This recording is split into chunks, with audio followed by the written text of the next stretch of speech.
Shabbat Shalom.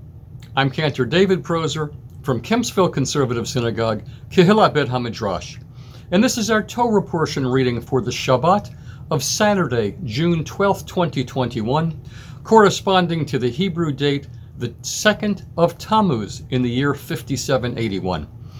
We thank Rabbi Joseph Prauser, Rabbi Avram Kogan, Rabbi David Huffman, and the United Synagogue Torah Spark series for their various teachings and publications on this week's Parsha. This Shabbat, June 12th, we read the Parsha of Korach in the book of Bamidbar. The Parsha begins on page 860 of the Eitz Chaim Chumash and page 639 of the Hertz. The Torah's prototypical dissenter, Korach, from the tribe of Levi, a cousin of Moshe, leading a force of 250 men and supported by Dathan and Aviram from the tribe of Reuven, incite a rebellion against Moshe. If instead of reading the book you watch the movie, all three of these antagonists were combined into one character, portrayed by Edward G. Robinson. Spouting a populist theme, he challenges Moshe's claim to unique leadership, trying to place himself and his followers in top leadership positions. They confront Moshe and Aharon, saying, "You have gone too far. All of the community is holy, and God is in their midst." Korach's message seems to be reminiscent of the sentiment that God had, in fact, expressed to Moshe right before the revelation at Sinai. "You shall be to me a kingdom of priests and a holy nation."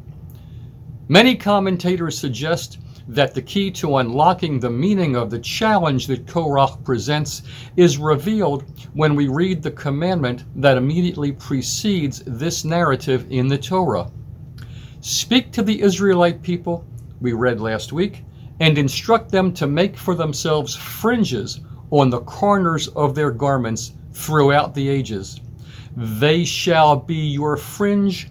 Look at it and recall all of the commandments of the Lord and observe them. Then you shall be reminded to observe all my commandments, to be holy to your God." This is the last paragraph of the Shema. Professor Yeshayahu Leibowitz, a noted 20th century Israeli theologian, argues that Korach's profound misstep can only be appreciated when his claim, "all the community is holy," is seen in relation to the theology of this passage. Holiness, as it is articulated in that last paragraph of the Shema, is not a given. Rather, holiness is an aspiration. It's the objective of a life lived in relationship to God and His will. God has made it clear that the Israelites are not inherently holy. A path is set before them. Mitzvot are commanded. If people choose to follow this path, then and only then will they bring holiness into their lives. Holiness for Korach is not an aspiration, but an intrinsic quality. That is Korach's heresy. Never in the Torah are the Jewish people equated with holiness.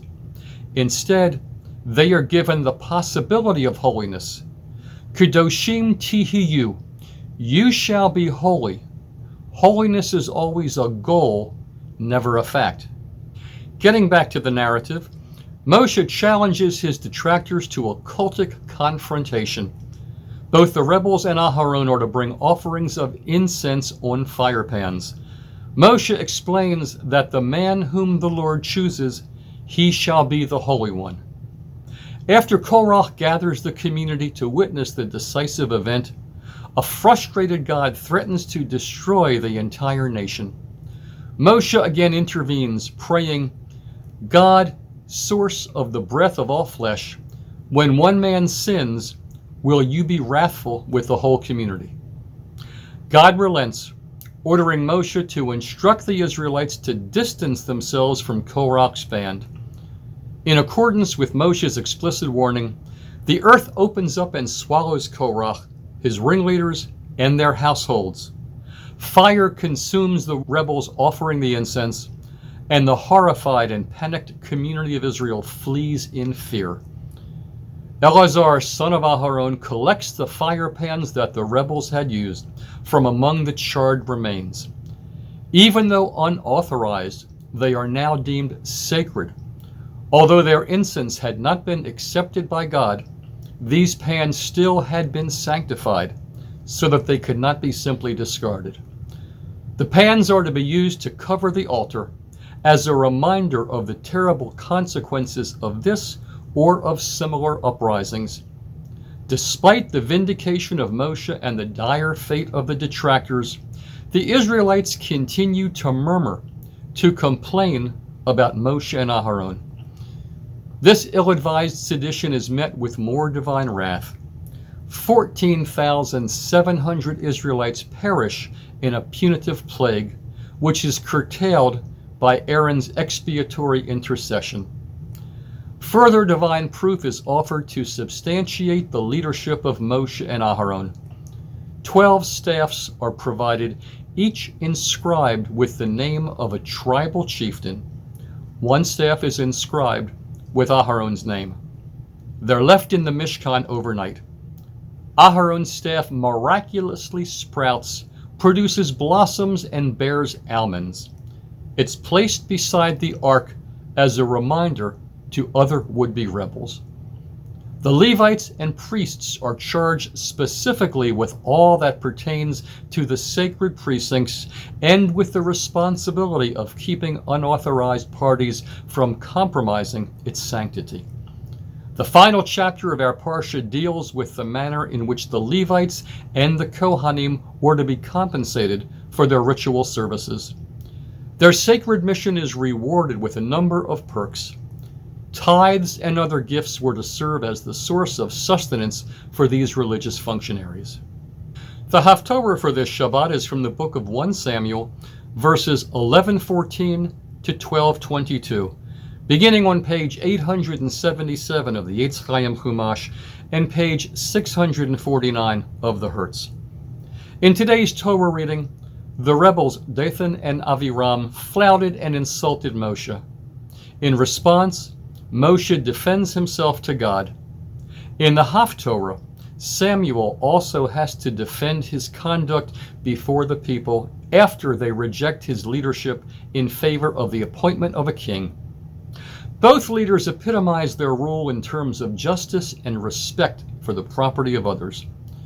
The Parsha and the Haftorah both underscore the ideal common denominator between Moshe and Samuel: selfless service on behalf of justice and a commitment to righteousness in societal affairs. The Haftorah marks the end of the period of the chieftains, the judges, and the onset of the rule of kings. Samuel bridges these two periods. Samuel was born a prophet-like figure who judges the people, and also the one who is divinely empowered to anoint a monarch. Initially, he refuses to go along with the people's request for a king.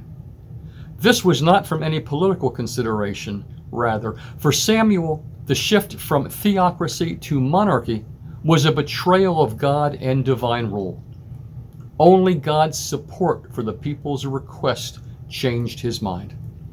Samuel continued to believe that the nation's request for a king was a betrayal of God's ongoing care.